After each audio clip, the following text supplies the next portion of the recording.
Hello दोस्तों, आप सभी का स्वागत है मेरे और आपके चैनल जिसका नाम है be Saksham in SAP PM and other module. तो दोस्तों, आज का टॉपिक बहुत ही क्रूशियल है। क्रूशियल इसलिए है क्योंकि बहुत सारे मेंटेनेंस से रिलेटेड लोग होते हैं जो कंपनी में काम करते हैं और उनको कुछ न कुछ बेसिक जो टी कोड है, जिसको मैं एसेंशियल टी कोड बोल सकता हूँ, है ना, मिनिमम टी कोड रिक्वायरमेंट जो उनके पास होनी चाहिए। तो उसके बारे में डिस्कशन करूंगा दोस्तों। सबसे पहले तो जो मेंटेनेंस के जो लोग होते हैं, उनके पास काम करने के लिए क्या होता है, एक फंक्शन लोकेशन होता है, उनके पास एक इक्विपमेंट होता है, उनके पास कुछ टास्क होते हैं, उनके पास कुछ प्लानिंग के शेड्यूल्स होते हैं, है ना। उसके बाद उनको कुछ रिजर्वेशन बनाने पड़ते हैं। उसके बाद उनको चेक करना पड़ता है कि मतलब मेरा रिजर्वेशन है, उसका स्टेटस क्या है। उसके बाद उनको देखना पड़ता है कि उनका रिजर्वेशन का 25 बना नहीं बना। उसके बाद ये देखना पड़ता है कि उसके अगेंस्ट में मटेरियल आया नहीं आया। मटेरियल आया तो मटेरियल आने के बाद उसका रिजर्वेशन वो बुक करते हैं। कैसे करते हैं? या तो ऑर्डर के अगेंस्ट में, या तो आपका क्या है, नॉर्मल मूवमेंट के थ्रू जो है कॉन्सेंट्रेट के अगेंस्ट में बुक कर लेते हैं ना।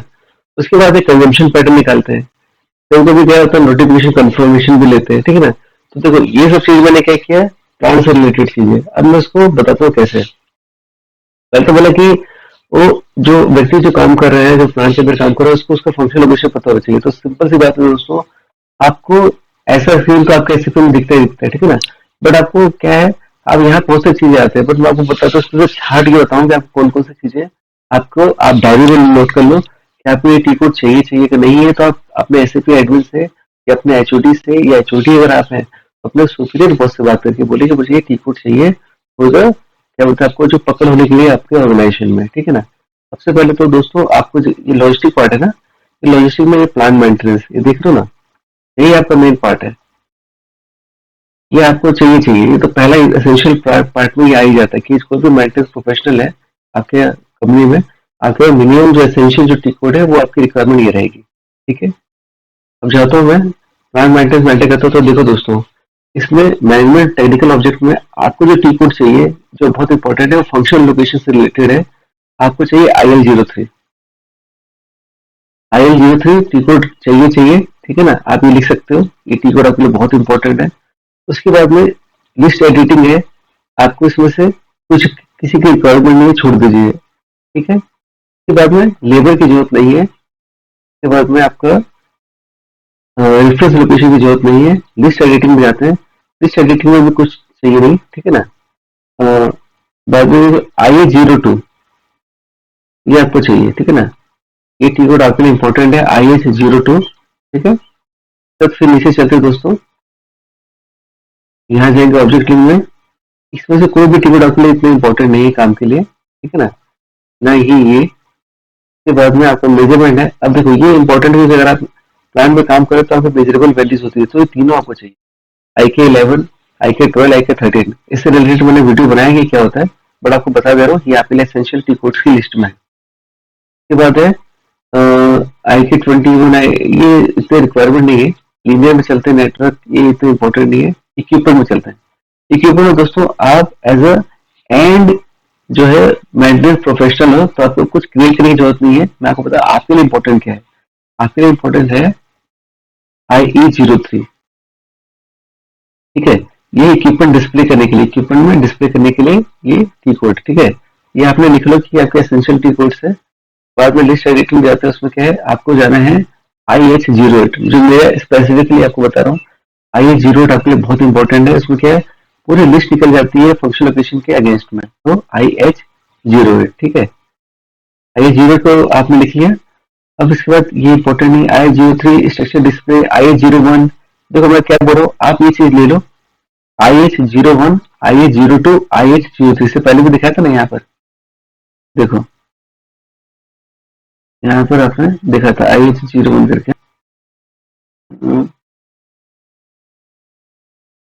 IH01, ठीक है ना, ये आपको इंपॉर्टेंट है। स्ट्रक्चर डिस्प्ले आपको चाहिए, ठीक है, ये बहुत इंपॉर्टेंट टास्क है। IH02 चाहिए स्ट्रक्चर डिस्प्ले, ठीक है ना। सबके लिए आपको चाहिए IH01, ठीक है ना, और IH03 भी चाहिए।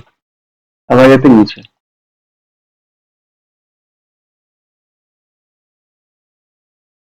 यहाँ पे हमारी बात हो गई IH03। अब ऑब्जेक्ट लिंक में जाते हैं, देखते हैं इसमें क्या इंपॉर्टेंट है। आपको कुछ भी इंपॉर्टेंट नहीं इसमें, डेली यूज के लिए, ठीक है।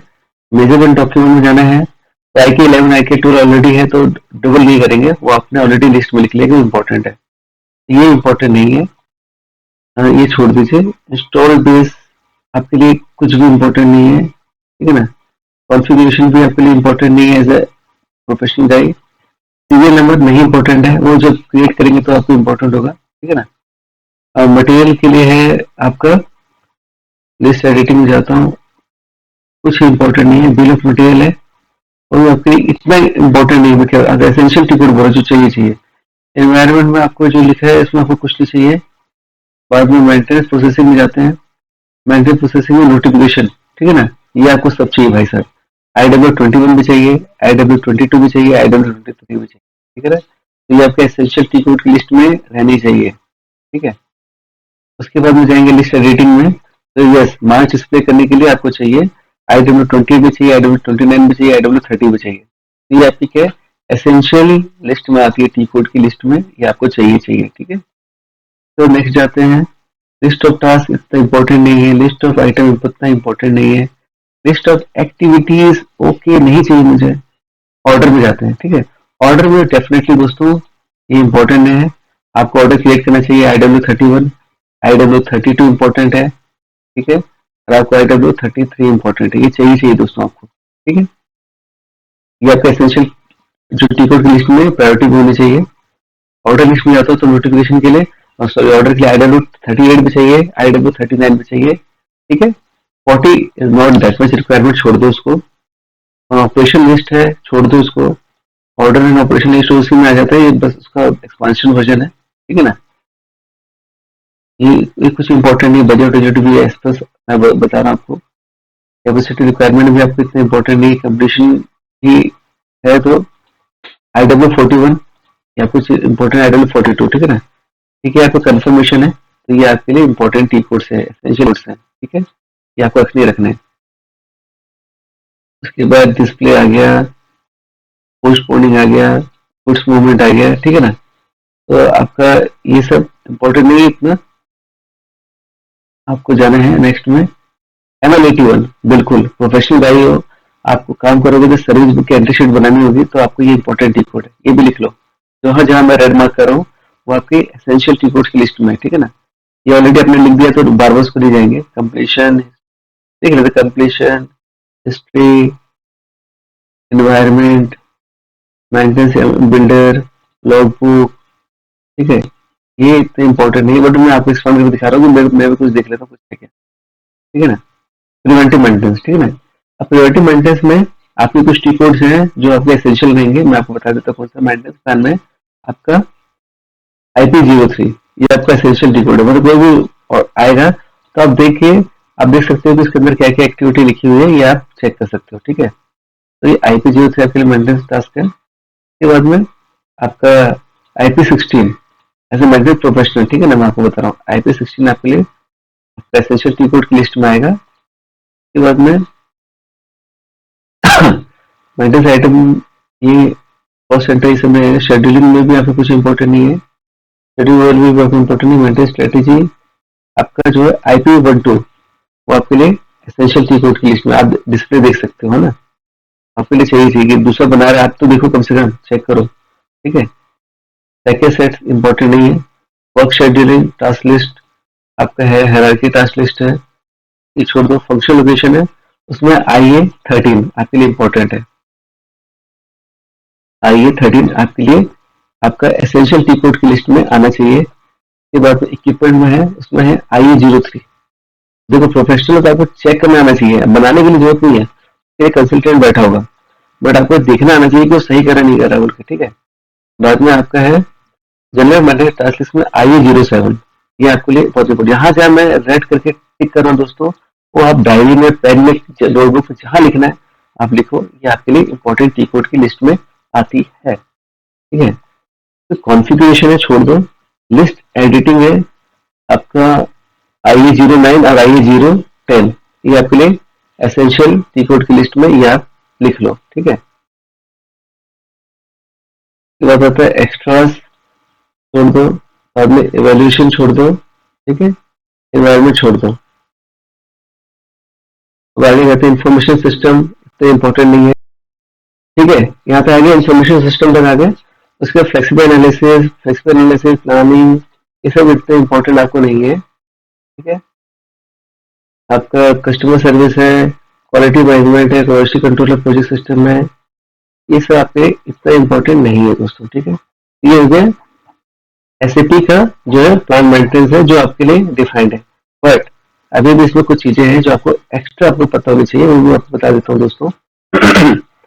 इसके अलावा देखो, आपको आप मेंटेनेंस प्रोफेशनल है, बट आपको ये पता होना चाहिए कि आपका परचेसिंग में है ना, परचेसिंग में सॉरी, परचेसिंग रिक्वेजिशन में ME51 आना चाहिए, ME52 आना चाहिए, ME53 आना चाहिए। इससे क्या होता है, आप परचेस रिक्वेजिशन आप बनाते हो, ये बहुत ही इंपॉर्टेंट की कोड है दोस्तों। ठीक है, और आपको ये होना चाहिए आपके पास।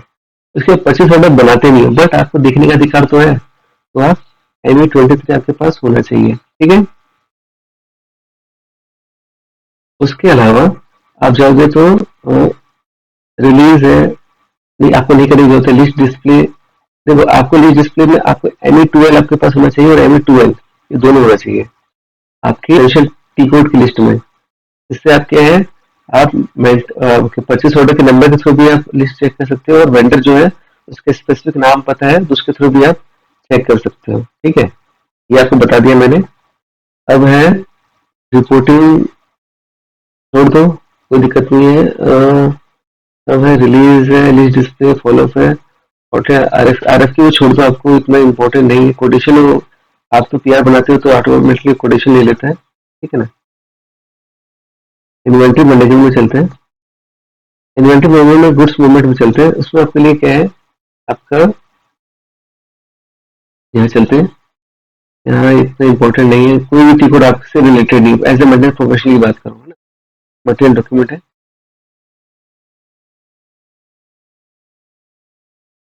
यहाँ भी इतना इम्पोर्टेंट नहीं है। ठीक है, आरसीओ में चलते हैं, नहीं है। रिजर्वेशन, हाँ ये आपके लिए इम्पोर्टेंट है, जो मैंने बताया था मटेरियल रिजर्वेशन जो बताया था ना, ये देखिए दोस्तों, MB21 जो आपका जो कॉस्ट सेंटर के थ्रू या वर्क ऑर्डर के थ्रू आप जो नोटिफिकेशन जो रिजर्वेशन जो मटेरियल का बनाते हो, की लिस्ट है।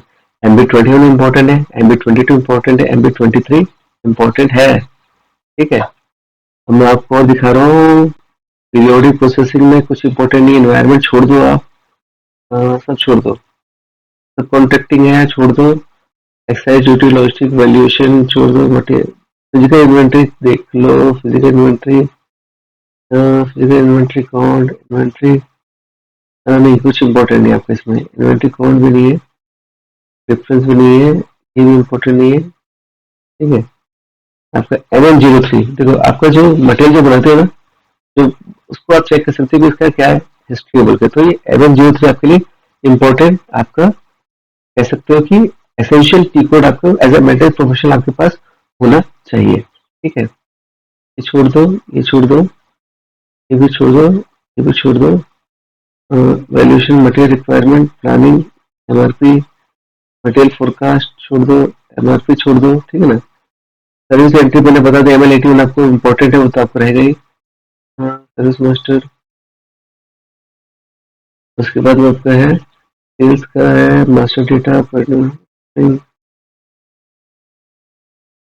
Master data, logistic, production plan maintenance. ठीक है, ये हो गया आपका। देखो ये हो गया। अब मैं आपको बता रहा हूँ कुछ टीचर अलग से मैं लिख दे रहा हूँ जो मुझे शायद समझ नहीं है। वो है आपका, सुनो, आपका है MB52, बहुत इंपॉर्टेंट है। ठीक है? लिख लो MB52, कैसे लिख रहा हूँ, MB52, ये आपका जो भी स्टॉक है वो आपको दिखने के लिए MB52। ठीक है ना, उसके अलावा है